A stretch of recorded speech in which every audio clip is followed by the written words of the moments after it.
नमस्कार मोर आउ गोटे भिडियो रे आपण मानक बहुत बहुत स्वागत। तो आशा करुँची आपण माने समस्ते भलरे थिबे, मु भी पूरा पूरी भलरे अछि।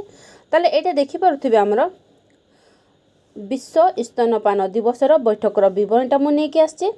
तो विवरणटा पढ़ी सुनेबा आगरु मोर आपण मानक रिक्वेस्ट, जदि आपण माने मो चैनल फर्स्ट टाइम आछंती तो मो चैनल को निहाती सब्सक्राइब कर देबे, बेल आइकन को जाकी देबे, ताले एही परी इन्फॉर्मेशन वीडियो सब आपण पाई परिबे। तो चलून ताहले हमें स्टार्ट कर देबा। अद्यता -8/2024 लिख आपण निजर जो तारीख दिन आपण करेंगे से तारीखटा पकेबे। मु भी कौ तारीख करी से तारीखटा देवी। तो अद्यता -8/2024 लिख दिबा 1 घटिका समय रे अंगनवाड़ी केन्द्र बड़भंडू ठारे ग्रामर समस्त गर्भवती प्रसूति एसएचजी मेंबर किशोरी बालिका नूतन भावरे विवाह करी आसीथिबा महिला ग्रामर मुखिया वार्ड मेंबर एसएमसी मेंबर जांच कमिटी मेंबर मानक उपस्थिति रे विश्व स्तनपान दिवस पालन करागला। 2024 मसीहार विश्व स्तनपान दिवसर आलोच्य विषय प्रतिबंधक को दूर करिबा, समस्ते स्तनपान को प्रोत्साहित करिबा। प्रति वर्ष अगस्ट मासर 1 तारिख रु 7 तारिख मध्य विश्व स्तनपान सप्ताह पालन करा जाए। एहार उद्देश्य समस्त ग्रामवासी मानकु स्तनपानर उपकार विषय रे सचेतन करिबा। WHO रो सर्वे अनुसार 12 वर्ष मध्य शिशु मानकर संख्या 10% को वृद्धि होइछि। एहा केवल संभव होई पारिछि शिशु को सठिक भावरे स्तनपान कराइबा द्वारा। तेणु जेपरी कौनसी शिशु माँ क्षीररु वंचित न हुअंती, जदि कौनसी प्रतिबंधक थाए ताकू दूर करिबा। से प्रतिबंधक गुड़िक चिन्हट करी दूर करिबा। माँ जदि चाकरी करुथांती तांकू प्रसवकालीन छुट्टी मिलिबाकू निश्चित करिबा। प्रसवकालीन छुट्टी परे से चाकरी रे जोग देले शिशु को स्तनपान कराइबा पाई अवकाश मिलिबो।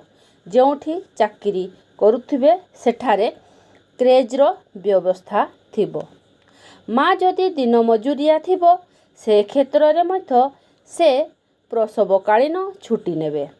शिशु को 6 मास पूरी गले माँ जदि मजूरी करने को जिबे, से क्षेत्र रे जदि सेठारे क्रेजर व्यवस्था न थाए, परिवार रो जणे सदस्य शिशु को सुरक्षित भावरे माँ पाखरे रखिबे, जहा द्वारा शिशु को माँ स्तनपान कराई पारिबो। जेउ सबु भ्रांत धारणा रहिछि ताकू दूर करिबा। जेपरिक शिशु को स्तनपान कराइले मार सुंदरता कमी जाए, शिशुटी मोटा हुए, मार स्वास्थ्य उपरे कुप्रभाव पकाए, मार प्रथम कसक्षीर फिंगी दबा। एही समस्त भ्रांत धारणा को दूर करिबा।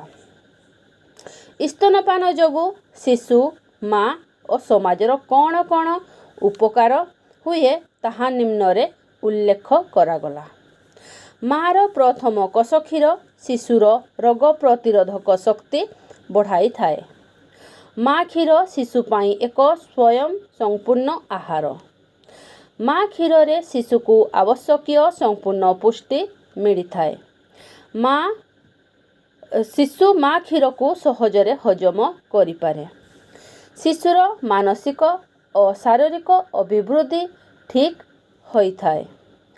प्रसव परर प्रथम 6 मास गर्भ संचारर आशंका कम थाए। शिशु को स्तनपान कराइबा द्वारा मार स्तन कर्कट और गर्भाशय कर्कट रोग हेबा संभावना कम थाए। स्तनपान माँ और शिशु मध्य संपर्क को निबिड़ करे। एहा निमंते कौनसी अर्थ देवाकू पड़े नाही। स्तनपान कराउथिबा जणे माँ को गर्भधारण समय रे हासिल करिथिबा अत्यधिक ओजन ह्रास करिबारे साहाय्य करे। शीघ्र प्लासेंटा पड़िबारे साहाय्य करे। यह प्रस्तुत करने पड़ न थाए। यह द्वारा समाज को एक सुस्थ नागरिक मिली थाए। सठिक स्तनपान कराइबा पई केतोटी परामर्श। शिशु को प्रथम 6 मास केवल माँ क्षीर खाइबाकू दियंतु। एही समय मध्यरे कौनसी बाहर खाद्य बा डबा क्षीर, गाई क्षीर, पानी, महू बा चीनी पानी देवा उचित नुहे। महिला मानको स्तनपान पई उत्साहित कराइबा परिवारर सदस्यंक नैतिक दायित्व अटे। स्तनपान कराउथबा माँ मानकर खाद्यपेय प्रति विशेष ध्यान देवा आवश्यक। माँ मानको घरर वयस्का महिला माने स्तनपान कराइबा पई प्रवर्ताइबा आवश्यक। स्तनपान समय रे शिशुटी को माँ किपरि धरिबो। माँ प्रथमे आराम रे बसिबो। शिशुर शरीर माँर शरीर सह संपूर्ण भावरे लागी रहिबो। शिशुर स्तनपट्टकू रहिबो। शिशुर मुंड और शरीर गोटिए सरल रेखारे रहिबो। शिशुर मुंड माँर कहुणी बंधरे रहिबो और हाथरे अंटा पाखकू टेकी धरिबो। शिशुर स्तन सहित संजोग। शिशुर पाटी संपूर्ण खोला रहिबो। शिशुर चिबुक माँ को स्तन सहित लागिथिबा आवश्यक। शिशुर ओठ बाहर को मोड़ी होइथिबो।